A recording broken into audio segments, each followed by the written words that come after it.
بسم اللہ الرحمن الرحیم۔ یہ کلمہ سونے سے پہلے ایک بار پڑھیں۔ محترم ناظرین، انسان کی زندگی میں حقیقی عزت، کامیابی اور عروج صرف دنیاوی اسباب سے نہیں بلکہ اللہ تعالیٰ کی رضا، اس کے ذکر اور اس کے ساتھ مضبوط تعلق سے حاصل ہوتا ہے۔ جب بندہ دن بھر کی مصروفیات کے بعد رات کو سونے لگتا ہے تو وہ لمحہ اس کی زندگی کا نہایت قیمتی وقت ہوتا ہے، کیونکہ اس وقت انسان دنیا کے ہنگاموں سے الگ ہو کر اپنے رب کے قریب ہوتا ہے۔ یہی وہ وقت ہے جب اگر بندہ اخلاص کے ساتھ اللہ تعالیٰ کا ذکر کرے، کوئی بابرکت کلمہ پڑھے تو اس کے اثرات نہ صرف اس کی روح پر بلکہ اس کی پوری زندگی پر ظاہر ہوتے ہیں۔ اس لیے بزرگان دین اور علماء کرام نے سونے سے پہلے ذکر و اذکار کی بڑی تاکید فرمائی ہے، کیونکہ یہ وہ عمل ہے جو انسان کی تقدیر بدلنے، اس کے درجات بلند کرنے اور اسے عزت و کامیابی عطا کرنے کا ذریعہ بنتا ہے۔ قرآن پاک میں اللہ تعالیٰ بار بار اپنے ذکر کی اہمیت کو بیان فرماتا ہے۔ اللہ تعالیٰ ارشاد فرماتا ہے، فَاذْكُرُونِي أَذْكُرُكُمْ، یعنی تم میرا ذکر کرو میں تمہیں یاد کروں گا۔ یہ آیت اس بات کی واضح دلیل ہے کہ جب بندہ اللہ کا ذکر کرتا ہے تو اللہ تعالیٰ بھی اسے اپنی رحمتوں میں یاد فرماتا ہے، اور جسے اللہ یاد کرے اس کے لیے عزت، کامیابی اور ترقی کے دروازے خود بخود کھل جاتے ہیں۔ اسی طرح ایک اور مقام پر اللہ تعالیٰ فرماتا ہے، ان اللہ یحب المتقین، یعنی بے شک اللہ پرہیزگاروں سے محبت کرتا ہے، اور جو اللہ کا محبوب بن جائے اسے دنیا و آخرت کی ہر نعمت نصیب ہوتی ہے۔ اسی طرح قرآن مجید میں اللہ تعالیٰ نے سکون قلب کا راز بھی اپنے ذکر میں رکھا ہے، الا بذکر اللہ تطمئن القلوب، یعنی خبردار، دلوں کا اطمینان اللہ کے ذکر میں ہے۔ جب دل مطمئن ہو جائے تو انسان کے فیصلے بہتر ہوتے ہیں، اس کی سوچ مثبت ہو جاتی ہے اور وہ زندگی کے ہر میدان میں کامیاب ہوتا ہے۔ ایک اور آیت میں اللہ تعالیٰ فرماتا ہے، وَمَن يَتَّقِ اللَّهَ يَجْعَل لَّهُ مَخْرَجًا وَيَرْزُقْهُ مِنْ حَيْثُ لَا يَحْتَسِبُ، یعنی جو اللہ سے ڈرتا ہے اللہ اس کے لیے نکلنے کا راستہ بنا دیتا ہے اور اسے وہاں سے رزق دیتا ہے جہاں سے وہ گمان بھی نہیں کرتا۔ یہ آیات اس بات کی طرف اشارہ کرتی ہیں کہ اگر بندہ سچے دل سے اللہ کا ذکر کرے، خاص طور پر سونے سے پہلے، تو اللہ تعالیٰ اس کے لیے ایسے راستے کھول دیتا ہے جن کا وہ تصور بھی نہیں کر سکتا۔ احادیث مبارکہ میں بھی سونے سے پہلے ذکر و اذکار کی بڑی فضیلت بیان ہوئی ہے۔ نبی کریم صلی اللہ علیہ وآلہ وسلم نے فرمایا، جو شخص سونے سے پہلے اللہ کا ذکر کرتا ہے اس کے لیے ایک فرشتہ مقرر کر دیا جاتا ہے جو رات بھر اس کی حفاظت کرتا ہے۔ ایک اور حدیث میں آتا ہے کہ حضور صلی اللہ علیہ وآلہ وسلم نے فرمایا، جو شخص رات کو سوتے وقت آیت الکرسی پڑھتا ہے اللہ کی طرف سے ایک محافظ اس کے ساتھ رہتا ہے اور شیطان اس کے قریب نہیں آتا۔ اسی طرح ایک حدیث میں ہے کہ نبی کریم صلی اللہ علیہ وآلہ وسلم نے فرمایا، دو کلمے ایسے ہیں جو زبان پر ہلکے، میزان میں بھاری اور اللہ کو بہت محبوب ہیں، سبحان اللہ و بحمدہ، سبحان اللہ العظیم۔ ایک اور حدیث میں نبی کریم صلی اللہ علیہ وآلہ وسلم نے فرمایا، جو شخص سونے سے پہلے 33 بار سبحان اللہ، 33 بار الحمدللہ اور 34 بار اللہ اکبر پڑھتا ہے، اللہ تعالیٰ اس کے لیے بہتری کے دروازے کھول دیتا ہے۔ یہ تمام احادیث اس بات کی واضح دلیل ہیں کہ سونے سے پہلے اللہ کا ذکر کرنا نہایت بابرکت عمل ہے جو انسان کی زندگی میں حیرت انگیز تبدیلیاں لا سکتا ہے۔ اسلامی تاریخ میں بھی ہمیں ایسے بے شمار واقعات ملتے ہیں جہاں اللہ کے ذکر نے انسانوں کی زندگی بدل دی۔ حضرت علی رضی اللہ تعالیٰ عنہ اور حضرت فاطمہ رضی اللہ تعالیٰ عنہا کا واقعہ بہت مشہور ہے۔ جب حضرت فاطمہ رضی اللہ تعالیٰ عنہا نے گھریلو کام کی مشقت کی شکایت کی تو نبی کریم صلی اللہ علیہ وآلہ وسلم نے انہیں کوئی خادم دینے کے بجائے سونے سے پہلے پڑھنے والی تسبیحات سکھائیں، 33 بار سبحان اللہ، 33 بار الحمدللہ، 34 بار اللہ اکبر، اور فرمایا کہ یہ تمہارے لیے خادم سے بہتر ہیں۔ اس عمل نے نہ صرف ان کی جسمانی تھکن کو کم کیا بلکہ ان کی زندگی میں برکت اور سکون بھی پیدا کیا۔ اسی طرح حضرت حسن بصری رحمۃ اللہ علیہ کے بارے میں آتا ہے کہ وہ رات کو سونے سے پہلے کثرت سے اللہ کا ذکر کرتے تھے۔ ان کے شاگردوں نے دیکھا کہ ان کی زندگی میں غیر معمولی برکت، عزت اور علم کی فراوانی ہے۔ جب اس کی وجہ پوچھی گئی تو انہوں نے فرمایا کہ میں نے اللہ کے ذکر کو اپنی زندگی کا حصہ بنا لیا ہے، خاص طور پر رات کے وقت جب دنیا سو رہی ہوتی ہے میں اپنے رب سے جڑ جاتا ہوں۔ حضرت شیخ عبد القادر جیلانی رحمۃ اللہ علیہ کا واقعہ بھی اس حوالے سے بہت سبق آموز ہے۔ آپ رحمۃ اللہ علیہ نے بچپن ہی سے ذکر الہی کو اپنا معمول بنا لیا تھا۔ روایت ہے کہ آپ رحمۃ اللہ علیہ سونے سے پہلے اللہ کا ذکر ضرور کرتے تھے، اور اسی ذکر کی برکت سے اللہ تعالیٰ نے آپ کو وہ مقام عطا فرمایا کہ آج بھی دنیا بھر میں آپ کا نام عزت اور احترام سے لیا جاتا ہے۔ یہ اس بات کی دلیل ہے کہ اللہ کا ذکر انسان کو ایسے مقام تک پہنچا سکتا ہے جہاں دنیا اور آخرت دونوں کی کامیابیاں اس کے قدم چومتی ہیں۔ یہ تمام دلائل اس بات کو واضح کرتے ہیں کہ اگر کوئی شخص سونے سے پہلے ایک مرتبہ بھی اخلاص کے ساتھ یہ بابرکت کلمہ پڑھ لے تو اللہ تعالیٰ اس کے لیے عزت، دولت اور کامیابی کے دروازے کھول دیتا ہے۔ لیکن یہاں ایک اہم بات یاد رکھنی چاہیے کہ اصل چیز الفاظ کی تعداد نہیں بلکہ دل کی کیفیت ہے۔ اگر بندہ سچے دل سے، یقین کے ساتھ اور اللہ پر مکمل بھروسہ رکھتے ہوئے ذکر کرے تو ایک بار پڑھا گیا کلمہ بھی اس کی زندگی بدل سکتا ہے۔ یہی وجہ ہے کہ نبی کریم صلی اللہ علیہ وآلہ وسلم نے ہمیں اذکار سکھائے جو ہمارے دلوں کو زندہ رکھتے ہیں اور ہماری روحوں کو پاکیزہ بناتے ہیں۔ یہ کلمہ بھی انہی عظیم اذکار میں سے ایک ہے جو نہ صرف زبان پر اذان ہے بلکہ اپنے اندر بے شمار برکتیں اور انعامات رکھتا ہے۔ جب انسان اسے خلوص دل کے ساتھ رات کو سونے سے پہلے ایک مرتبہ پڑھتا ہے تو اس کے دل پر ایک عجیب سکون نازل ہوتا ہے، اس کی پریشانیاں کم ہونے لگتی ہیں اور اس کے چہرے پر ایک نورانی کیفیت ظاہر ہونے لگتی ہے۔ یہ نور دراصل اللہ کے ذکر کا اثر ہوتا ہے، کیونکہ اللہ تعالیٰ کا وعدہ ہے کہ جو اسے یاد کرتا ہے وہ بھی اسے یاد کرتا ہے۔ ناظرین، ہماری زندگی میں کتنی ہی مشکلات آتی ہیں، کبھی رزق کی تنگی، کبھی بیماری، کبھی رشتوں کے مسائل اور کبھی دل کی بے سکونی۔ انسان ہر طرف بھٹکتا ہے، مختلف لوگوں سے مدد مانگتا ہے، لیکن اصل سکون اور کامیابی صرف اللہ کے ذکر میں ہے۔ یہ کلمہ نہ صرف چہرے کو روشن کرتا ہے بلکہ زندگی میں انسان کے دل کو منور کر دیتا ہے، تو دل روشن ہو جاتا ہے تو زندگی کے اندھیرے خود بخود ختم ہونے لگتے ہیں۔ آج کے دور میں ہم نے دنیا کی چمک دمک کو اپنا مقصد بنا لیا ہے، لیکن اصل کامیابی وہ ہے جو دنیا و آخرت میں کام آئے۔ اگر کسی کا چہرہ رات کے وقت یہ کلمہ پڑھنے سے نور سے بھر جائے تو یہ اس کی سب سے بڑی کامیابی ہے۔ یہ اس بات کی علامت ہے کہ اللہ اس سے راضی ہے اور اس کے لیے ہر قدم پر خیر ہوگی۔ اس لیے ہمیں چاہیے کہ ہم ایسے اعمال کو اپنی زندگی کا حصہ بنائیں جو ہمیں دنیا آخرت میں سرخرو کریں۔ یہ کلمہ کوئی مشکل عمل نہیں، یہ ہر انسان کے لیے آسان ہے، چاہے وہ بوڑھا ہو یا جوان، مرد ہو یا عورت۔ بس ضرورت ہے تو خلوص نیت کی، یقین کامل کی اور اللہ پر بھروسے کی۔ جب انسان سچے دل سے اللہ کا ذکر کرتا ہے تو اللہ تعالیٰ اس کے دل کو نور سے بھر دیتا ہے اور یہی نور اس کے چہرے پر بھی ظاہر ہوتا ہے۔ ناظرین، صحابہ کرام رضوان اللہ علیہم اجمعین کی زندگیوں میں ہمیں ایسے بے شمار واقعات ملتے ہیں جہاں ان کے چہرے نور سے چمک رہے ہوتے تھے۔ یہ کوئی عام بات نہیں تھی بلکہ ان کے اعمال، ان کے ذکر اور ان کے اللہ سے تعلق کا نتیجہ تھا۔ وہ دنیا میں بھی اللہ کو یاد رکھتے تھے اور آخرت کی تیاری کرتے تھے، اس لیے اللہ تعالیٰ نے انہیں یہ عظیم انعام عطا فرمایا۔ اگر آپ بھی چاہتے ہیں کہ آپ کو دنیا میں عظیم مقام، عزت، شہرت، دولت ملے اور آپ کا چہرہ روشن ہو اور ہمیں اللہ کی رضا نصیب ہو تو ہمیں آج ہی سے اپنی زندگی کو بدلنا ہوگا۔ ہمیں اپنے معاملات میں اللہ کے ذکر کو شامل کرنا ہوگا، اپنی زبان کو ذکر و اذکار اور اپنے دل کو اللہ کی محبت سے بھرنا ہوگا۔ یہی وہ راستہ ہے جو ہمیں کامیابی کی طرف لے جاتا ہے، یہی وہ راستہ ہے جو ہمیں نور عطا کرتا ہے۔ محترم ناظرین، ہر مسلمان پر واجب ہے کہ وہ محمد رسول اللہ صلی اللہ علیہ وآلہ وسلم کے اسوہ حسنہ کے مطابق پوری زندگی گزارے۔ جیسا کہ فرمان الہی ہے، یقیناً تمہارے لیے رسول اللہ میں عمدہ نمونہ موجود ہے، ہر اس شخص کے لیے جو اللہ تعالیٰ کی اور قیامت کے دن کی توقع رکھتا ہے اور بکثرت اللہ تعالیٰ کی یاد کرتا ہے۔ اور اگر کوئی مسلمان محمد رسول اللہ صلی اللہ علیہ وآلہ وسلم کے اسوہ حسنہ کے مطابق زندگی گزارنا چاہتا ہو تو اسے چاہیے کہ وہ خصوصی طور پر صحابہ کرام رضی اللہ عنہم اجمعین کی سیرت کا مطالعہ کرے، کیونکہ اس کائنات میں صحابہ کرام رضی اللہ عنہم اجمعین کی طرح محمد رسول اللہ صلی اللہ علیہ وآلہ وسلم کی اتباع و پیروی کرنے والی اور محمد رسول اللہ صلی اللہ علیہ وآلہ وسلم کے اسوہ حسنہ کے مطابق زندگی گزارنے والی جماعت چشم فلک نے نہیں دیکھا۔ یہی وجہ ہے کہ قرآن مجید میں جگہ جگہ رب کائنات نے رسول کائنات محمد رسول اللہ صلی اللہ علیہ وآلہ وسلم کے اصحاب کرام کی خصوصی تعریف فرمائی ہے اور کائنات کے تمام اہل ایمان پر یہ واجب قرار دیا ہے کہ وہ صحابہ کرام رضی اللہ عنہم اجمعین جیسا ایمان اللہ کی بارگاہ میں پیش کریں، ورنہ ان کا ایمان اللہ کی بارگاہ میں قبول ہی نہیں ہوگا۔ ارشاد ربانی ہے، اگر وہ تم جیسا ایمان لائیں تو ہدایت پائیں اور اگر منہ موڑ لیں تو وہ صریح اختلاف میں ہیں۔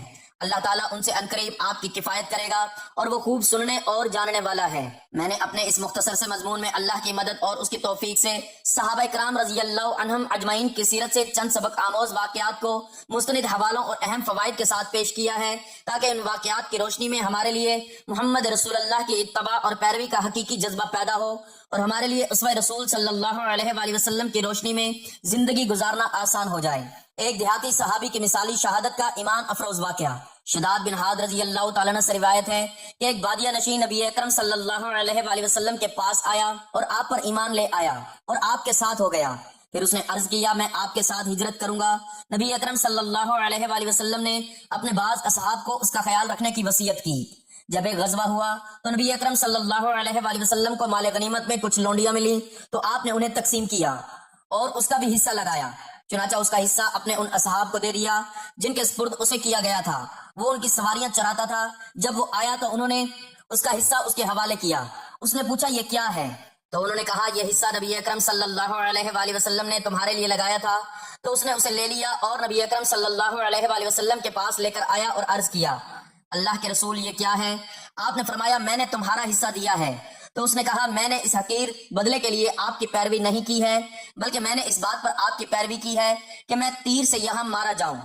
اس نے اپنے حلق کی طرف اشارہ کیا، پھر میں مروں اور جنت میں داخل ہو جاؤں۔ تو آپ نے فرمایا اگر تم سچے ہو تو اللہ تعالیٰ بھی اپنا وعدہ سچ کر دکھائے گا۔ پھر وہ لوگ تھوڑی دیر ٹھہرے رہے، پھر دشمنوں سے لڑنے کے لیے اٹھے، تو انہوں نے کچھ دیر کے بعد نبی اکرم صلی اللہ علیہ وآلہ وسلم کے پاس اٹھا کر لایا گیا، اور انہیں ایسی جگہ تیر لگا تھا جہاں انہوں نے اشارہ کیا تھا۔ نبی اکرم صلی اللہ علیہ وآلہ وسلم نے پوچھا کیا یہ وہی شخص ہے؟ لوگوں نے جواب دیا جی ہاں۔ آپ نے فرمایا اس نے اللہ تعالیٰ سے اپنا وعدہ سچ کر دکھایا، تو اللہ تعالیٰ نے بھی اپنا وعدہ اسے سچ کر دکھایا۔ پھر نبی اکرم صلی اللہ علیہ وآلہ وسلم نے اپنے جبے قمیض میں سے اسے کفنایا، پھر اسے اپنے سامنے رکھا اور اس کی جنازے کی نماز پڑھی۔ آپ کی نماز میں سے جو چیز لوگوں کو سنائی دی وہ یہ دعا تھی، اے اللہ یہ تیرا بندہ ہے، یہ تیری راہ میں ہجرت کر کے نکلا اور شہید ہو گیا، میں اس بات پر گواہ ہوں۔ ایک صحابی رسول اللہ صلی اللہ علیہ وآلہ وسلم کا مثالی احساس گناہ۔ انس بن مالک رضی اللہ تعالیٰ عنہ سے روایت ہے، انہوں نے بیان کیا کہ میں نے نبی کریم صلی اللہ علیہ وآلہ وسلم کے پاس تھا کہ ایک صاحب کعب بن عمرو آئے اور کہا یا رسول اللہ مجھ پر حد واجب ہو گئی ہے، آپ مجھ پر حد جاری کیجئے۔ نبی کریم صلی اللہ علیہ وآلہ وسلم نے اس سے کچھ نہیں پوچھا، بیان کیا کہ پھر نماز کا وقت ہو گیا اور ان صاحب نے بھی نبی کریم صلی اللہ علیہ وآلہ وسلم کے ساتھ نماز پڑھی۔ جب آپ صلی اللہ علیہ وآلہ وسلم نماز پڑھ چکے تو وہ پھر نبی کریم صلی اللہ علیہ وآلہ وسلم کے پاس آ کر کھڑے ہو گئے اور کہا یا رسول اللہ مجھ پر حد واجب ہو گئی ہے، آپ کتاب اللہ کے حکم کے مطابق مجھ پر حد جاری کیجئے۔ نبی کریم صلی اللہ علیہ وآلہ وسلم نے اس پر فرمایا کہ کیا تم نے ابھی ہمارے ساتھ نماز نہیں پڑھی؟ انہوں نے کہا کہ جی ہاں۔ نبی کریم صلی اللہ علیہ وآلہ وسلم نے فرمایا کہ پھر اللہ نے تیرا گناہ معاف کر دیا، یا فرمایا کہ تیری غلطی یا حد معاف کر دی؟ نبی صلی اللہ علیہ وآلہ وسلم نے اس صحابی سے یہ نہیں پوچھا کہ کون سا گناہ کیا ہے، جس سے معلوم ہوتا ہے کہ وحی کے ذریعے اللہ نے نبی پاک صلی اللہ علیہ وآلہ وسلم کو وہ گناہ بتلا دیا تھا کہ وہ صغیرہ گناہ تھا نہ کہ کبیرہ۔ مذکورہ حدیث کے اس ٹکڑے انی سبت حدا فاکم فی کتاب اللہ، مجھ پر حد واجب ہو گئی ہے، آپ مجھ پر حد جاری کیجئے سے یہ ثابت ہوتا ہے کہ صحابی رسول صلی اللہ علیہ وآلہ وسلم کا یہ عقیدہ انتہائی ٹھوس تھا کہ قیامت کے دن کا عذاب دنیا کی سزا سے بہت زیادہ سخت ہوگا۔ گناہ گار کے گناہ کو چھپا کر اس کی اصلاح کرنی چاہیے، کیونکہ نبی صلی اللہ علیہ وآلہ وسلم نے نہ صحابی کو ڈانٹا نہ اس سے گناہ کی تفصیلی پوچھی۔ گناہ سے توبہ کرنے والا ایسے ہو جاتا ہے جیسے اس نے کوئی گناہ ہی نہ کیا ہو۔ اس صحابی سے حد والا کوئی بڑا گناہ نہیں ہوا تھا، اس لیے نبی صلی اللہ علیہ وآلہ وسلم نے اس صحابی پر حد نافذ نہیں کی۔ اگر حد والا گناہ کیا ہوتا تو حد نافذ فرماتے۔ صحابہ کرام رضی اللہ عنہم گناہوں پر اصرار نہیں کرتے تھے، کیونکہ چھوٹے گناہوں پر اصرار بھی گناہ کو بڑا بنا دیتا ہے۔ اگر گناہ ہو جائے تو توبہ میں جلدی کرنی چاہیے۔ سنت کے مطابق فرض نماز ادا کرنے سے چھوٹے چھوٹے گناہ معاف ہو جاتے ہیں۔ دین اسلام انتہائی آسان اور ساری انسانیت کے لیے رحمت ہے۔ ایک دیہاتی صحابی کے ساتھ محمد رسول اللہ صلی اللہ علیہ وآلہ وسلم کی خوبصورت و مثالی دل لگی کا واقعہ۔ حضرت انس رضی اللہ تعالیٰ عنہ سے مروی ہے کہ ایک دیہاتی صحابی جن کا نام ظاہر بن حرام تھا، دیہات سے آتے ہوئے نبی صلی اللہ علیہ وآلہ وسلم کے لیے کوئی نہ کوئی ہدیہ لے کر آتے تھے، اور جب واپس جانے لگتے تو نبی صلی اللہ علیہ وآلہ وسلم انہیں بہت کچھ دے کر رخصت فرماتے تھے اور ارشاد فرماتے تھے کہ ظاہر ہمارا دیہات ہے اور ہم ان کا شہر ہیں۔ نبی صلی اللہ علیہ وآلہ وسلم ان سے محبت فرماتے تھے، گو وہ رنگت کے اعتبار سے قابل صورت نہ تھے۔ ایک دن ظاہر اپنے سامان کے پاس کھڑے اسے بیچ رہے تھے کہ نبی صلی اللہ علیہ وآلہ وسلم پیچھے سے آئے اور انہیں لپٹ کر ان کی آنکھوں پر ہاتھ رکھ دیا۔ وہ کہنے لگے کہ کون ہے، مجھے چھوڑ دو۔ انہوں نے ذرا غور کیا تو نبی صلی اللہ علیہ وآلہ وسلم کو پہچان گئے اور اپنی پشت نبی صلی اللہ علیہ وآلہ وسلم کے سینے کے اور قریب کرنے لگے۔ نبی صلی اللہ علیہ وآلہ وسلم آواز لگانے لگے کہ اس غلام کو کون خریدے گا؟ انہوں نے عرض کیا یا رسول اللہ صلی اللہ علیہ وآلہ وسلم آپ مجھے کھوٹا سکہ پائیں گے۔ نبی صلی اللہ علیہ وآلہ وسلم نے فرمایا لیکن تم اللہ کے نزدیک کھوٹا سکہ نہیں ہو، بلکہ تمہاری بڑی قیمت ہے۔ دیہاتی صحابی ہدایہ و تحائف کے طور پر ایسی چیزیں لاد کر محمد رسول اللہ صلی اللہ علیہ وآلہ وسلم کے پاس مدینہ لاتے تھے جو چیزیں مدینہ میں نہیں پائی جاتی تھی، کیونکہ وہ محمد رسول اللہ صلی اللہ علیہ وآلہ وسلم سے بے پناہ محبت کرتے تھے۔ ہدیہ دینے سے محبت پیدا ہوتی ہے، جیسا کہ دوسری حدیث ہے۔ واقعہ مذکور میں محمد رسول اللہ صلی اللہ علیہ وآلہ وسلم کا ایک خوبصورت منظر نظر آتا ہے، وہ یہ کہ دیہاتی صحابی کو جب پتا چلا کہ پیچھے سے رسول اللہ صلی اللہ علیہ وآلہ وسلم نے مجھے اپنے سینے سے ازراہ محبت کے پیچھے سے چمٹا لیا ہے، تو وہ اور زیادہ اپنی پیٹھ کو رسول اللہ صلی اللہ علیہ وآلہ وسلم کے سینے سے چمٹانے لگے تاکہ ان کے دل میں محمد رسول اللہ صلی اللہ علیہ وآلہ وسلم کی محبت اور زیادہ گہری ہو جائے اور رسول اللہ صلی اللہ علیہ وآلہ وسلم سے اور زیادہ برکت حاصل کر سکیں۔ دیگر صحابہ کرام نے جب یہ خوبصورت منظر دیکھا ہوگا تو وہ آرزو کرنے لگے ہوں گے کہ کاش ظاہر کی جگہ رسول اللہ صلی اللہ علیہ وآلہ وسلم مجھے چمٹا لیتے۔ جب وہ دیہاتی واپس ہونے لگتے تو رسول اللہ صلی اللہ علیہ وآلہ وسلم ان کے لیے سامان سفر تیار کرتے، یعنی ہدیہ کے جواب میں انہیں مدینہ منورہ کی کچھ خاص چیزیں عطا فرماتے جو دیہات میں نہیں ملتی تھی۔ یہ حدیث محمد رسول اللہ صلی اللہ علیہ وآلہ وسلم کے تواضع کے بارے میں بڑی عظیم الشان حدیث ہے، اس طور پر کہ ظاہر بن حرام رضی اللہ تعالیٰ عنہ السنن الکبریٰ البہقی کے الفاظ وکان دمیمہ کے مطابق بہت بد شکل تھے، اس کے باوجود رسول اللہ صلی اللہ علیہ وآلہ وسلم ان کی طرف بھی پوری توجہ فرماتے، ان کا ہدیہ قبول فرماتے، ان سے محبت کرتے، ان سے دل لگی کرتے اور ان کے ہدیہ کے جواب میں انہیں بھی ہدیہ عطا فرماتے تھے۔ جب رسول اللہ صلی اللہ علیہ وآلہ وسلم نے ان کے بارے میں کہا کہ میرے اس غلام کو کون خریدے گا تو انہوں نے اپنے آپ کو حقیر سمجھتے ہوئے کہا تھا کہ میں تو بہت سستا ہوں، یعنی میری کوئی ویلیو نہیں ہے۔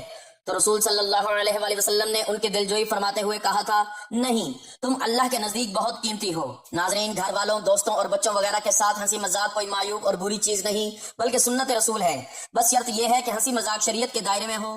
اللہ کے نزدیک کسی انسان کو مقام و مرتبہ محض اس کی خوبصورتی، رنگ و نسل اور قد و قامت کی وجہ سے نہیں بلکہ اللہ اور اس کے رسول سے محبت، ایمان اور عمل صالح کی وجہ سے ملتا ہے۔ اللہ کا فرمان ہے، یہ واقعہ اس بات پر بین ثبوت ہے کہ ظاہر بن حرام دیہاتی صحابی اللہ اور اس کے رسول صلی اللہ علیہ وآلہ وسلم سے محبت کرنے والے اللہ کے مخلص بندے تھے، اسی وجہ سے انہیں اللہ کی طرف سے یہ رتبہ بلند نصیب ہوا۔ صحابہ کرام رضی اللہ عنہم اجمعین کی شکر گزاری کا ایک حسین منظر۔ ترجمہ سہل بن سعد رضی اللہ تعالیٰ عنہ سے روایت ہے، انہوں نے بیان کیا کہ ہمیں جمعہ کے دن بڑی خوشی رہتی تھی کیونکہ ہماری ایک بوڑھی خاتون تھی جو چقندر کی جڑیں لے کر اپنی ہانڈی میں پکاتی تھی، اوپر سے کچھ دانے جو کے اس میں ڈال دیتی تھی۔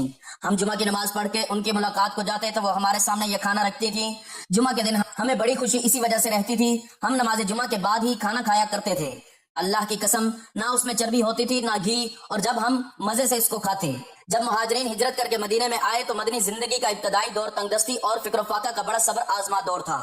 ایسے دور میں ایسی سادہ و پرخلوص دعوتیں بھی ان کے لیے بہت خوشگوار محسوس ہوتی تھیں اور اس پر بھی وہ صدق دل سے اللہ کا شکر ادا کیا کرتے تھے۔ آج ہم لوگ بے شمار قسم کے مرغن غذائیں کھا کر بھی اللہ کا شکر صحیح معنوں میں ادا کرنے کے بجائے ہمیشہ شکوے شکایتیں ہی کرتے رہتے ہیں۔ واقعہ مذکور سے معلوم ہوا کہ چقندر جیسی سبزی میں جو وغیرہ جیسی چیزیں ملا کر دلیا بنایا جائے تو وہ مزیدار قسم کا کھچڑا بن سکتا ہے۔ کسی بھی مسلمان بھائی کی دعوت کو حقیر نہیں سمجھنا چاہیے بلکہ قبول کرنا چاہیے۔ غریب بڑھیا کی دعوت کو جمعہ کے صحابہ بڑی خوش دلی سے قبول کر کے کھاتے تھے۔ دعوت میں گوشت، مچھلی اور صرف مرغن غذاؤں کا ہونا ضروری نہیں، سادہ اور عام غذاؤں کی بھی دعوت کی جا سکتی ہے۔ صحابہ کرام عام طور سے جمعہ کے دن جمعہ کی نماز کے بعد کھانا کھاتے اور کیلولا کرتے تھے۔ صحابہ کرام خاص طور سے جمعہ کی نماز کے بعد عید کے دن کی طرح بہت خوش رہتے تھے اور کوئی میٹھی یا لذت والی غذا شوق سے کھاتے تھے۔ پہلے زمانے کی بوڑھی خواتین بہت مہمان نواز ہوا کرتی تھیں اور عمدہ قسم کے کھانے پکانے میں بھی بہت مہارت رکھتی تھیں۔ یہ تھے مختصر طور پر اصحاب رسول صلی اللہ علیہ وآلہ وسلم کے چند صحیح و مستند سبق آموز واقعات، جن میں ہمارے لیے صحابہ کرام رضی اللہ عنہم اجمعین کی محبت رسول اور اتباع رسول صلی اللہ علیہ وآلہ وسلم کی بے نظیر اور روشن مثالیں موجود ہیں۔ اگر ہم دونوں جہاں کی سعادت و کامرانی چاہتے ہیں تو ہمیں بھی اسی طرح محمد رسول اللہ صلی اللہ علیہ وآلہ وسلم سے محبت اور آپ صلی اللہ علیہ وآلہ وسلم کی اتباع کرنی چاہیے، جیسے صحابہ کرام رضی اللہ عنہم اجمعین نے کی۔ آخر میں دعا گو ہوں کہ رب العالمین ہم تمام مسلمان کو بھی اصحاب رسول صلی اللہ علیہ وآلہ وسلم کی طرح اپنے حبیب محمد رسول اللہ صلی اللہ علیہ وآلہ وسلم سے محبت اور آپ صلی اللہ علیہ وآلہ وسلم کی حقیقی اتباع و پیروی کی توفیق عطا فرمائے اور خاتمہ بالخیر نصیب فرما، آمین یا رب العالمین۔ ناظرین، کیا آپ چاہتے ہیں کہ آپ کی زندگی میں عزت، دولت اور کامیابی کی کبھی کوئی کمی نہ ہو؟ کیا آپ چاہتے ہیں کہ اللہ تبارک و تعالیٰ کی رحمتیں اور برکتیں آپ کے قدموں میں ہوں؟ تو پھر ایک بہت ہی پیارا کلمہ ہے، اگر آپ رات کو سونے سے پہلے ایک مرتبہ پڑھ لیتے ہیں تو یقین جانیے آپ کی زندگی بدل سکتی ہے۔ اس کلمے کو پڑھنے کے بے شمار فائدے ہیں اور سب سے پہلے یہ کلمہ آپ کو اللہ کے قریب کرتا ہے اور اللہ کی رحمت آپ پر نازل ہوتی ہے۔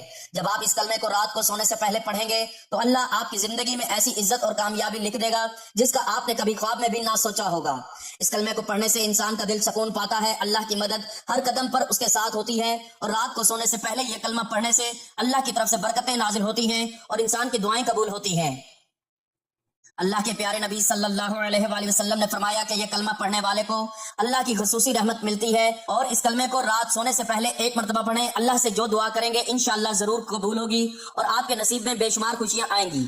اللہ کی برکت سے آپ کا ہر کام آسان ہو جائے گا اور اس کلمے کو پڑھنے سے آپ کا رزق بھی کھلے گا، عزت بھی ملے گی اور ہر راستہ کامیابی کی طرف جائے گا۔ اس کلمے کو پڑھ کر اپنے دل کو سکون دیجئے اور اللہ کے بے شمار برکات سے اپنی زندگی کو بہتر بنائیے۔ ناظرین، یہ چھوٹا سا کلمہ ہے جو کہ اللہ کے رسول صلی اللہ علیہ وآلہ وسلم نے بھی پڑھا اور یہ ان کو بہت محبوب ہے۔ اس کلمے کو پڑھنے کے بے شمار روحانی اور دنیاوی فوائد ہیں۔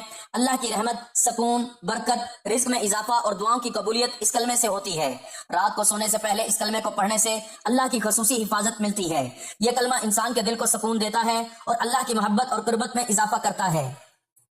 جب آپ اس کلمے کو پڑھتے ہیں تو آپ کی زندگی میں تبدیلیاں آتی ہیں جو آپ نے کبھی سوچی بھی نہیں ہوتی۔ تو یاد رکھیے کہ جب اللہ کے پیارے نبی صلی اللہ علیہ وآلہ وسلم اور اللہ تعالیٰ کی خوشنودی اور رحمتیں اور برکتیں آپ کے ساتھ ہوں، اس کلمے کو رات کو سونے سے پہلے ایک مرتبہ لازمی پڑھا کریں اور اللہ کی بے شمار برکتوں سے فائدہ اٹھائیے۔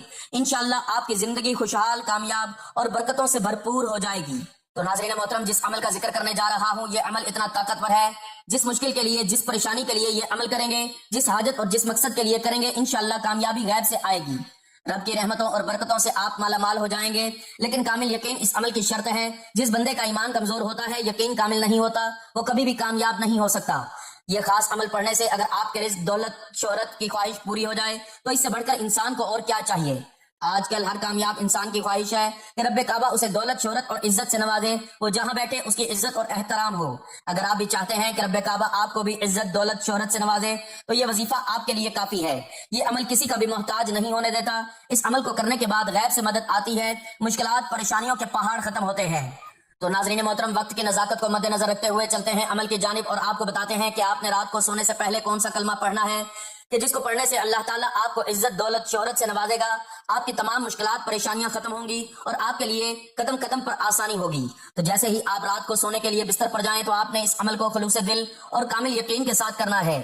جیسے ہی آپ بستر پر لیٹیں تو سب سے پہلے آپ نے حضور پاک صلی اللہ علیہ وآلہ وسلم کی ذات اقدس پر درود پاک کا نذرانہ پیش کرنا ہے۔ ثواب کے طور پر ایک مرتبہ میرے ساتھ بھی درود پاک پڑھ لیں۔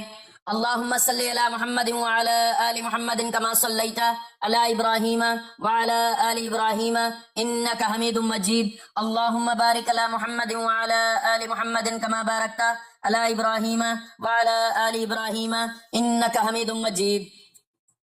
درود پاک پڑھنے کے بعد آپ نے اللہ تعالیٰ کے یہ نام ہاتھوں کی انگلیوں پر یا تسبیح کے دانوں پر گن کر صرف 21 مرتبہ پڑھ لینے ہیں۔ یا رزاق، یا فتاح، یا عزیز، یا وہاب، ان ناموں کو 21 مرتبہ پڑھنے کے بعد آپ نے یہ کلمہ پڑھ لینا ہے، لا الہ الا اللہ وحدہ لا شریک لہ لہ الملک ولہ الحمد وہو علی کل شیء قدیر۔ یہ کلمہ توحید کا خلاصہ ہے۔ احادیث میں آتا ہے کہ جو شخص اسے پڑھتا ہے اللہ تعالیٰ اس کے گناہ معاف فرماتا ہے، درجات بلند کرتا ہے اور اس کے لیے آسانیاں پیدا فرماتا ہے۔ رات کو سونے سے پہلے اس کلمے کی آپ نے ایک تسبیح پڑھ لینی ہے اور پھر اس کے بعد آپ نے یہ چھوٹا سا درود پاک ہاتھوں کی انگلیوں پر یا تسبیح کے دانوں پر گن کر 21 مرتبہ پڑھ لینا ہے۔ اللہم صلی علی سیدنا محمد وعلی آلہ وصحابہ وسلم۔ اور اس درود پاک کے بعد آپ نے 33 مرتبہ استغفر اللہ پڑھ لینا ہے اور آخر میں اتنا ہی درود پاک پڑھنا ہے جتنا عمل کے شروع میں پڑھا تھا۔ اس عمل کو لازمی پڑھیں، اللہ تبارک و تعالیٰ کی خصوصی رحمت اور خوشنودی حاصل ہوگی، دنیا کے تمام کاموں میں آسانی پیدا ہو جائے گی اور آپ خود محسوس کریں گے کہ آپ کے روزمرہ کے کام آسان ہوتے جا رہے ہیں۔ قدم قدم پر اللہ تعالیٰ کی مدد حاصل ہوگی، تمام حاجات پوری ہوں گی اور حضور علیہ الصلوۃ والسلام کی شفاعت واجب ہوگی، رزق کی تنگی دور ہوگی، مال اور اسباب میں برکت پیدا ہوگی اور یہ درود پاک کثرت سے پڑھنے والے کے گناہ معاف ہوں گے، درجات بلند ہوں گے۔ اس کے علاوہ آخرت کی زندگی سے متعلق تمام منزلیں آسان ہوں گی۔ اللہ رب العزت سے دعا ہے کہ ہم سب کو نیکی کی بات سننے، سمجھنے اور اس پر عمل کرنے کی طاقت اور توفیق مرحمت فرمائے۔ میرا سنانا اور آپ کا سننا اپنی بارگاہ میں قبول و منظور فرمائے، آمین یا رب العالمین۔ ناظرین، آپ سے گزارش ہے کہ اپنے رزق میں برکت، وسعت اور کشادگی کے لیے اللہ تعالیٰ کے 99 ناموں میں سے کوئی ایک نام لکھ کر کمنٹ سیکشن میں ضرور شیئر کریں۔ اللہ تعالیٰ ہم سب کا حامی و ناصر ہو، آمین، جزاک اللہ۔